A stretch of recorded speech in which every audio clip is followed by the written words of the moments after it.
নমস্কার বন্ধুরা, আমাদের আজকের প্রশ্ন, জালিয়ানওয়ালাবাগ মাসক্রি ডিড অকোয়ার ইন, অর্থাৎ জালিয়ানওয়ালাবাগ যে হত্যাকাণ্ড সেটা কবে হয়েছিল? বন্ধুরা, অপশন এতে রয়েছে 1915, অপশন বিতে রয়েছে 1917, অপশন সিতে রয়েছে 1919 এবং অপশন ডিতে রয়েছে 1918। তো বন্ধুরা, এটা সঠিক উত্তর হয়ে যাবে অপশন সি, 1919।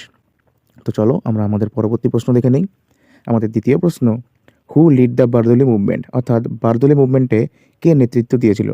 বন্ধুরা, অপশন এতে রয়েছে বল্লভভাই প্যাটেল, অপশন বিতে রয়েছে মহাত্মা গান্ধী, অপশন সিতে রয়েছে গোপালাচারী এবং অপশন ডিতে রয়েছে অ্যানি বেসান্ট। তো বন্ধুরা, এটা সঠিক উত্তর হয়ে যাবে অপশন এ, বল্লভভাই প্যাটেল। তো চলো আমরা আমাদের পরবর্তী প্রশ্ন দেখে নিই। আমাদের তৃতীয় প্রশ্ন, where did Jallianwala Bagh massacre take place, অর্থাৎ জালিয়ানওয়ালাবাগ হত্যাকাণ্ড কোথায় হয়েছিল? বন্ধুরা, এই প্রশ্নের উত্তর তোমরা সকলে আমাকে কমেন্ট সেকশনে অবশ্যই জানাবে।